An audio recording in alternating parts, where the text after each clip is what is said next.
Como está você hoje? Eu estou muito feliz porque você está de novo no nosso programa Apocalipse, Medo ou Esperança? São momentos especiais onde temos estudado juntos a Palavra de Deus. Você tem tido a oportunidade de abrir a Palavra de Deus, a Bíblia, e podermos estudar juntos as verdades que Deus deixou revelada para os seus filhos, para aqueles que desejassem conhecer, nos livros da Bíblia. Seria mais ou menos como se os apóstolos estivessem abrindo a cortina do tempo e observando atrás da cortina todas as coisas que Jesus deixou para que nós compreendêssemos. Mas nós não podemos abrir a Bíblia antes de orarmos, pedir a Deus que nos unja com o seu Santo Espírito. Vamos orar? Vamos orar juntos. Misericordioso Deus e Pai que estás nos céus, em nome de Jesus Cristo, teu Filho, eu quero lhe pedir que nos abençoe, que nos unja com teu Santo Espírito para que possamos compreender a tua verdade bíblica.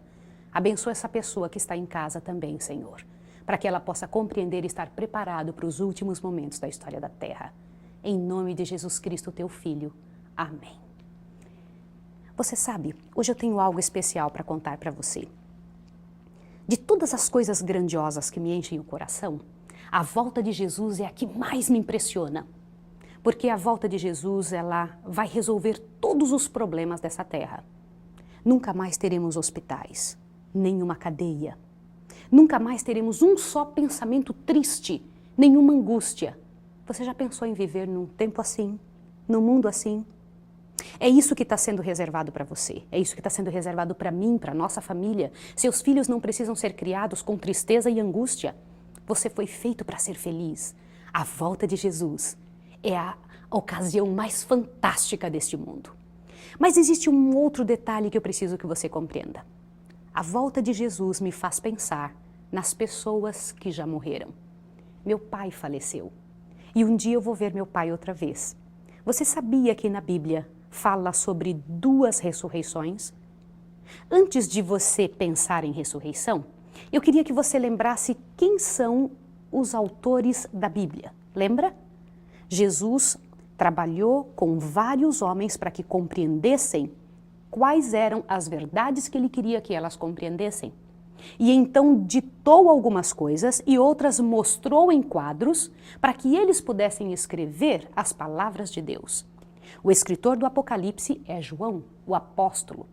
Nem João, no livro de João, você encontra algumas verdades incríveis a respeito do Senhor, a respeito de Deus.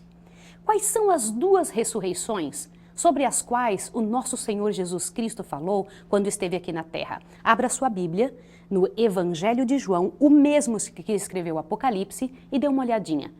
João 5, verso 28. Dê uma olhadinha o que diz ali. João 5, verso 28. Eu vou ler com você e você me acompanha. Não vos maravilheis disto, pois vem a hora em que todos os que estão aonde? Nos sepulcros ouvirão a voz e sairão. Interessante isso. Continue lendo. Os que fizerem o bem sairão para a ressurreição da vida, e os que praticarem o mal para a ressurreição da condenação. Você percebeu 2 ressurreições aí no verso que você leu? Você quer ler outra vez?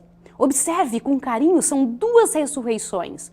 Que ressurreições são estas? A dos fiéis e a dos infiéis. Dê uma olhadinha. A Bíblia diz que os que tiverem praticado o mal, eles ressurgirão para a ressurreição do juízo.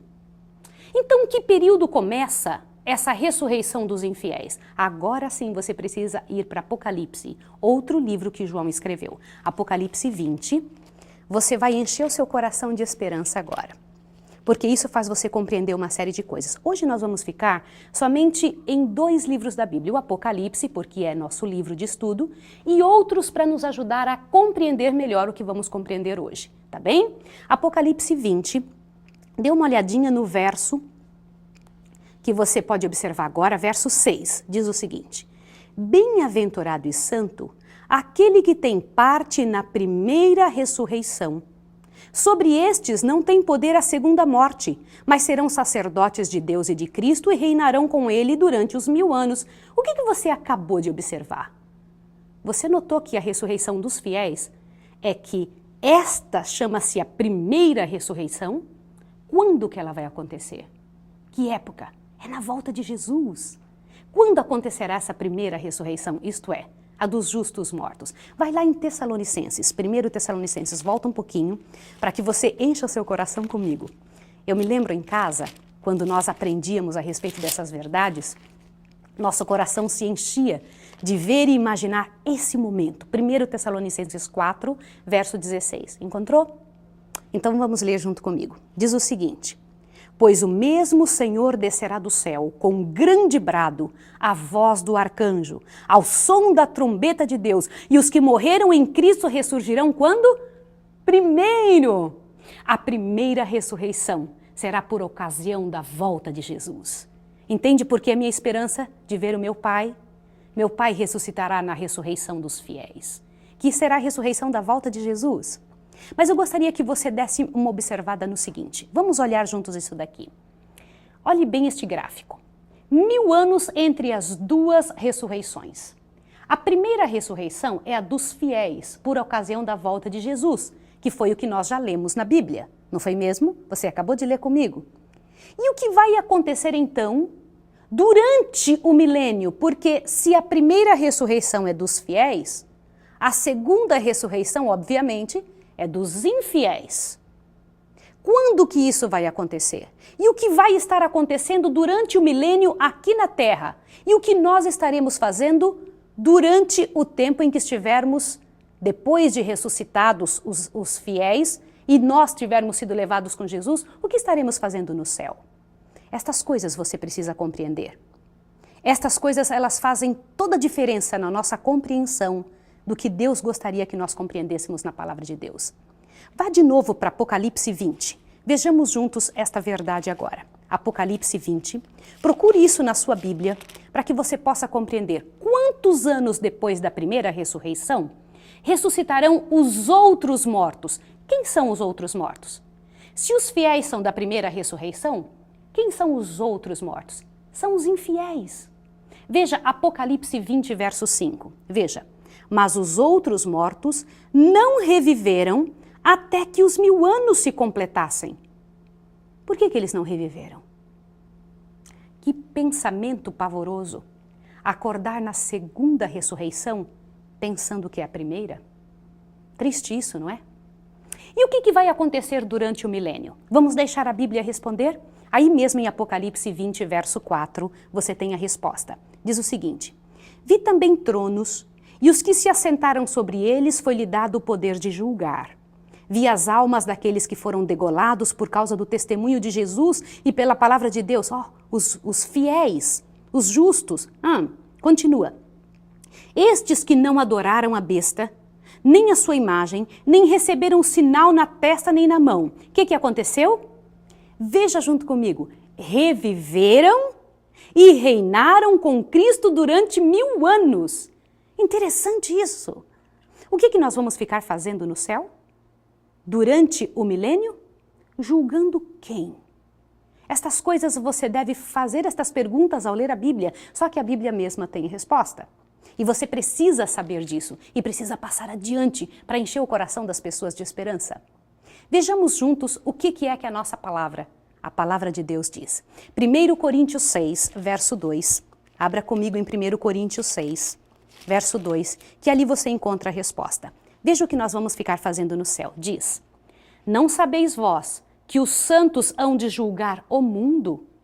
Ora, se o mundo deve ser julgado por vós, sois indignos de julgar as coisas mínimas? Não sabeis vós que havemos de julgar até quem mesmo? O que diz a sua Bíblia? Até os anjos. Que anjos nós vamos julgar? Os anjos maus. E nós vamos julgar o mundo. Quem que nós vamos julgar do mundo? As pessoas ímpias que não ressuscitaram na primeira ressurreição. Não parece simples agora para você? Não te enche o coração de esperança? Mas por que é que a Bíblia diz que Satanás não vai poder enganar as nações? Aonde diz isso na Bíblia?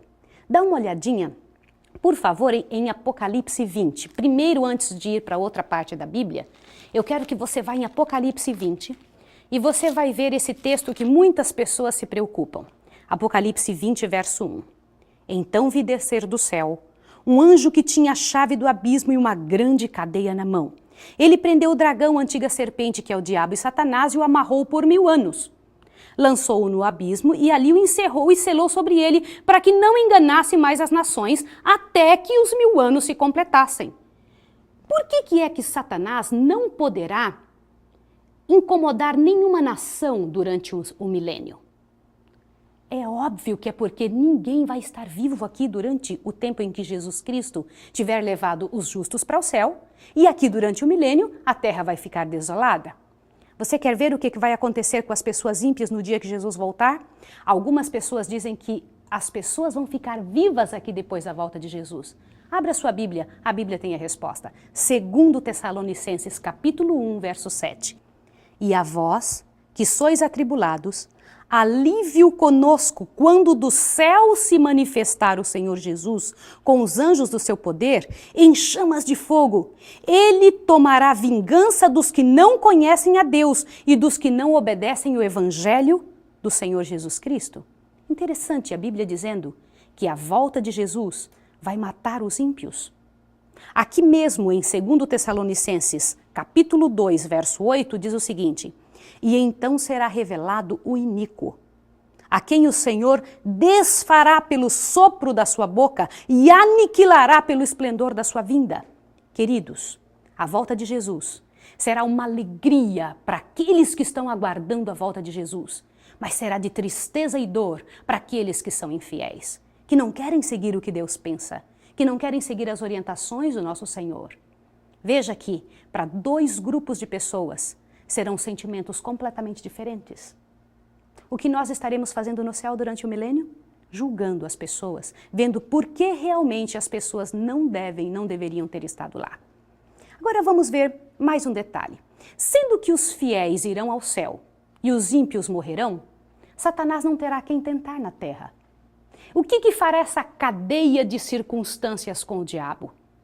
Veja que o Apocalipse tem essa resposta. Apocalipse 20, de 1 a 3, diz algum detalhe interessante. Antes eu quero te explicar que neste livro simbólico, Apocalipse, existem algumas coisas que nós precisamos ver e tentar entender. Veja que é um livro simbólico.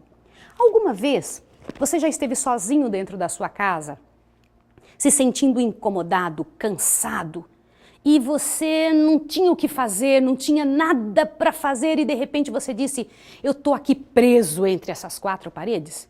Sendo que não havia nenhuma grade na sua casa e você tinha total liberdade de abrir a porta do seu apartamento, da sua casa e sair?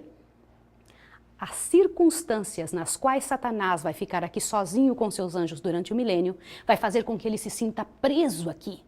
Ele não tem a quem tentar, porque você sabe, o trabalho de Satanás é tentar pessoas como você e eu, é incomodar-nos, é fazer com que nós venhamos a pensar como ele. Por isso, ele vai se sentir preso. Leia isso em Apocalipse 20, verso 1 em diante. Então vi descer do céu um anjo que tinha chave do abismo e uma grande cadeia na mão. Ele prendeu o dragão, a antiga serpente, que é o diabo e Satanás, e o amarrou por 1000 anos. E o que mais? Veja o verso 3. Lançou-o no abismo e ali o encerrou e selou sobre ele, para que não enganasse mais as nações, até que os 1000 anos se completassem. O que significa essa palavra até que os 1000 anos se completassem? Queridos, é óbvio, depois do milênio, quando ressuscitarem os infiéis, Satanás terá quem tentar. Ele verá aquela multidão de pessoas que ressuscitaram infiéis, que têm o coração como o dele, que morreram não crendo no Senhor. E então eles vão ressuscitar junto com Satanás e Satanás terá de novo domínio sobre aquelas mentes. Isso não é sério? Quantas escolhas nós temos que fazer? Quantas escolhas hoje nós temos que desenvolver dentro da nossa casa, dentro da nossa família? E elas determinam a nossa vida eterna. Como terminará o milênio?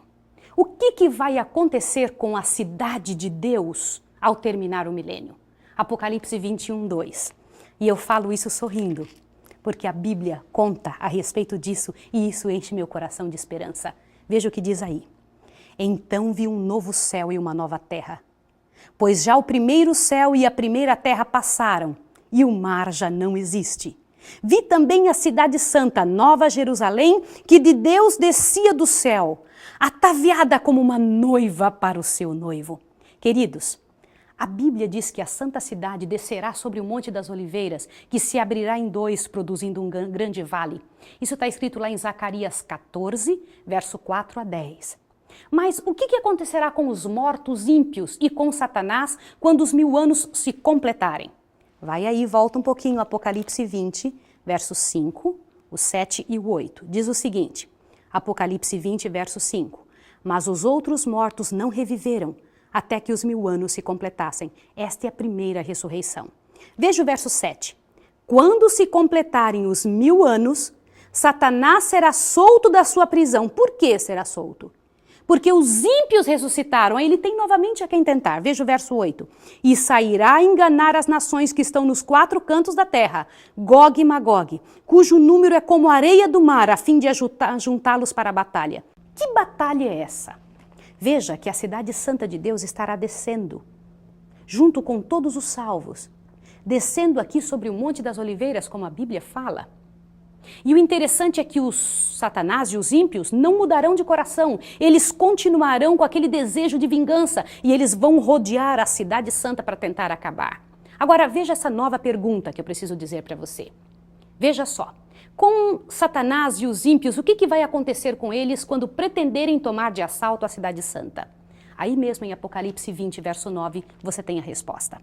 Apocalipse 20, verso 9 diz o seguinte: subiram sobre a largura da terra e cercaram o arraial dos santos, a cidade querida. Mas o que aconteceu? Desceu fogo do céu e os consumiu. Queridos, eu queria que vocês vissem essa palavra que vocês têm na Bíblia. Disse que desceu o fogo do céu e o que fez com eles, com os ímpios e Satanás, os consumiu. Você deve estar pensando algumas coisas. Você já ouviu falar que Satanás vai ficar queimando a eternidade inteira? O que a Bíblia disse para você? Que os consumiu. Vamos deixar para outro estudo a análise deste fogo eterno e consequências eternas. Nós vamos estudar juntos. Mas agora vem a boa notícia. O que vai acontecer então, quando o mal estiver acabado? Você se lembra do Jardim do Éden, onde Adão vivia? Este era o plano de Deus para a sua vida e para a minha vida. Foi assim que Deus planejou que nós vivêssemos. O Éden será restaurado, meu amigo. O Éden voltará a existir. O que fará Jesus depois que a terra for purificada pelo fogo? Vá à sua Bíblia em 2 Pedro. 2 Pedro, um dos outros apóstolos, diz o seguinte. 2 Pedro, capítulo 3, verso 10. Vamos ler juntos? Diz o seguinte: mas o dia do Senhor virá como um ladrão. Os céus passarão com grande estrondo. E o que mais? E os elementos ardendo se desfarão, e a terra e as obras que nela há serão descobertas. Que mais? Continua lendo. Havendo, pois, de perecer todas essas coisas, que pessoas não deveis ser em santidade e piedade, aguardando e desejando ardentemente a vinda do dia de Deus, em que os céus em fogo se dissolverão e os elementos ardendo se fundirão? Queridos, encha o seu coração. Estas verdades são para mim e para você. Na verdade, nós entendemos que, segundo a promessa de Deus, nós esperamos um novo céu e uma nova terra. Vai em Apocalipse 21 novamente. Lembra, o nosso livro é Apocalipse. Eu trago outros livros da Bíblia para que você e eu possamos encher o coração com verdades que todos disseram a mesma coisa. Apocalipse 21, versículo 1 a 4, diz: então vi um novo céu e uma nova terra, pois já o primeiro céu e a primeira terra passaram e o mar já não existe. Vi também a cidade santa, Nova Jerusalém, que de Deus descia ataviada como uma noiva para o seu noivo. E ouvi uma grande voz vinda do trono que dizia: agora o tabernáculo de Deus está com os homens. Eles serão seu povo, o próprio Deus estará com eles e eles serão seu Deus. Queridos, o verso 4 me enche de esperança. E eu quero que enche você também de esperança. O que diz ali? Deus enxugará de seus olhos toda lágrima. Não haverá mais morte, nem pranto, nem clamor, nem dor. Pois o quê? Pois já as primeiras coisas são passadas. Pelo que eu sinto, você também disse amém. Porque esse é o desejo de todas as pessoas que vivem aqui nessa terra. Querem viver uma vida melhor. A maior parte de nós não sabe como viver essa vida melhor. Não sabem como esperar a volta de Jesus. não entende o que Deus espera da vida de cada um de nós. O Senhor Deus deseja coisas grandiosas para mim e para você. Eu quero ler mais um texto de 2 Pedro com você. Volta a sua Bíblia um pouquinho. Dá uma olhadinha o que 2 Pedro diz para mim e para você. Dá uma olhadinha. 2 Pedro, eu preciso que você veja, capítulo 3, o verso 13, diz o seguinte: mas nós, segundo a sua promessa, aguardamos novo céu e nova terra, nos quais habita a justiça. Essa nova terra é para você, é para sua família, é para os seus vizinhos, é para as pessoas que, pela graça de Deus, conhecerem esta mesma verdade. Você tem uma responsabilidade agora, uma responsabilidade cheia de alegria, de poder passar essas verdades para as pessoas que você conhece, para os seus amigos distantes. Você pode chamá-los para que venham assistir o nosso próximo programa. Você sabe qual vai ser o nosso tema? O nosso tema será: quais são os detalhes que Deus quer que você e eu tenhamos para que possamos viver com Ele no mundo que Ele está preparando? Quem serão as pessoas que Jesus virá buscar na sua volta?